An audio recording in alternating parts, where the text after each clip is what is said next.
Eu sou Tarcísio Coelho, nascido em Várzea Alegre, criado em Cedro e isolado em Crato, Ceará. Diário da pandemia. Farol de Alexandria. O farol de Alexandria foi um farol construído pelo reino Ptolomaico entre 280 e 247 a.C., na cidade de Alexandria. Ele tinha entre 120 e 137 metros de altura e era uma das 7 maravilhas do mundo antigo, sendo que por muitos séculos foi uma das estruturas mais altas do mundo, danificado por 3 terremotos entre os anos de 956 e 1923. Tornou-se uma ruína abandonada.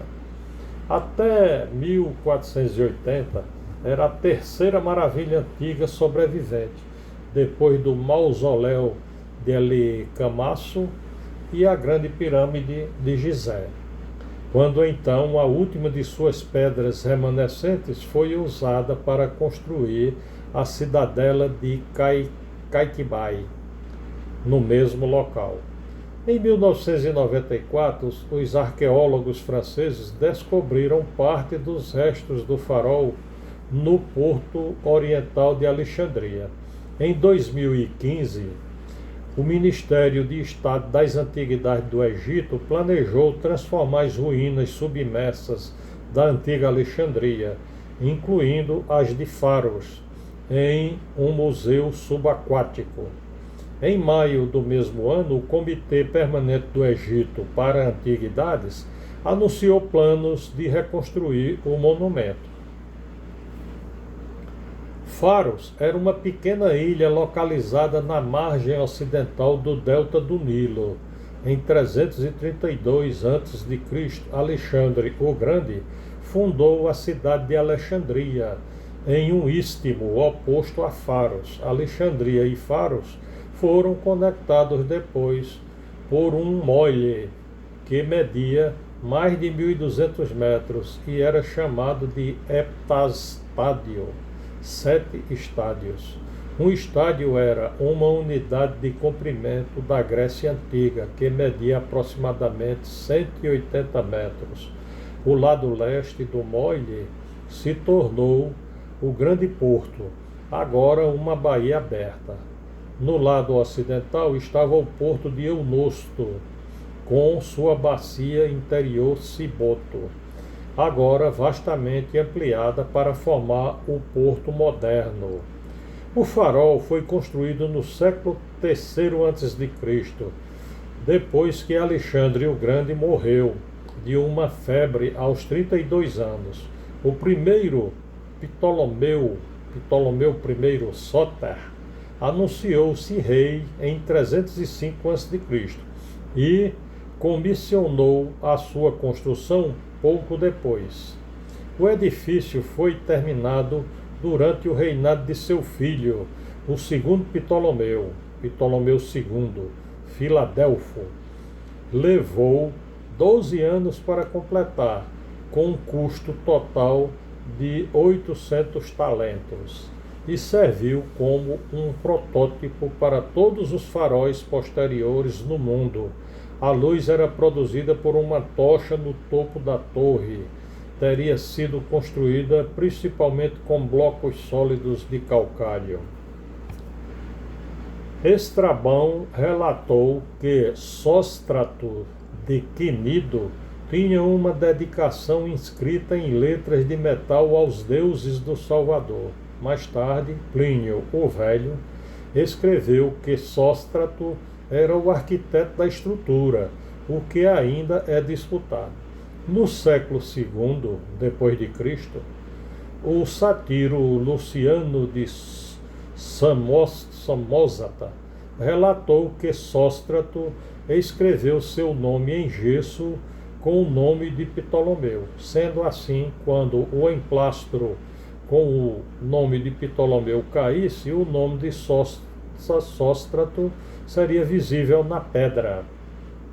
Judith Mackenzie escreveu que as declarações árabes do farol são notavelmente consistentes, embora tenha sido reparado várias vezes, especialmente após danos causados por terremotos. A altura que dão varia apenas 15%, de 103 a 118 metros, em uma base de cerca de 30 metros quadrados. A descrição mais completa do farol vem do viajante árabe Abu Hagnag Youssef e Mohamed al-Balai Andalusi, que visitou Alexandria em 1166. Os autores árabes indicam que o farol foi construído a partir de grandes blocos de pedra clara.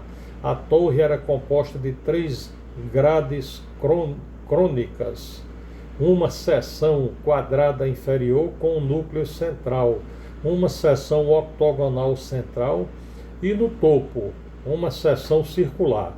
No seu ápice foi posicionada um espelho que refletia a luz solar durante o dia enquanto o fogo iluminava a noite. Moedas romanas encontradas no mostreiro alexandrino mostram que uma estátua de um tritão ficava posicionada em cada um dos 4 cantos do edifício. Uma estátua de Poseidon e de Zeus ficava no topo do farol. Os blocos de alvenaria do farol estavam interligados, selados com chumbo derretido para resistir às ondas do mar. Al-Masudi descreve, ao lado oriental virado para o mar, apresentava uma inscrição dedicada a Zeus. O farol foi gravemente danificado por um terremoto em 956 e novamente em 1303 e 1323. Finalmente, o restante da estrutura desapareceu em 1480, quando o então sultão do Egito, Qaitbay, construiu uma fortaleza medieval na plataforma do local do farol, usando algumas das pedras caídas.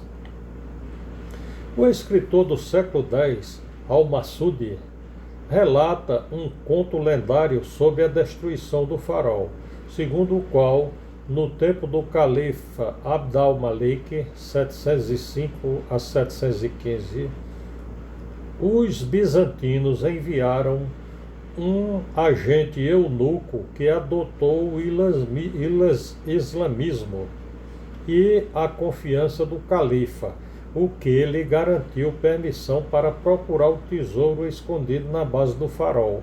A busca foi feita astutamente, de tal maneira que os fundamentos foram minados e Faros entrou em colapso. O agente conseguiu escapar em um navio que esperava por ele. Em 1968, o farol foi redescoberto. A Unesco patrocinou uma expedição para enviar uma equipe de arqueólogos marinhos liderada por Honor Frost para o local. Ela confirmou a existência das ruínas que apresentam parte do farol devido à falta de especialistas e a área ter tornado uma zona de conflito. A exploração foi suspensa. No final de 1994, arqueólogos gregos, liderados por Jean-Yves Empereu, redescobriram os restos físicos do farol no piso do porto oriental de Alexandria.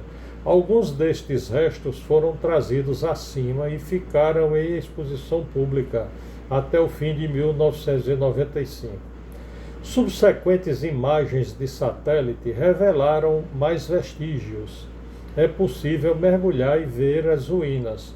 O Secretariado da Convenção da Unesco para a Proteção do Patrimônio Cultural Subaquático está trabalhando atualmente com o governo do Egito em uma iniciativa para adicionar a Baía de Alexandria, incluindo os restos do farol, em uma lista do Patrimônio Mundial de Locais Culturais Submerso. Quem quiser ver mais sobre o Farol de Alexandria, na Wikipédia tem mais um filme sobre o Farol que deixa aí como indicativo.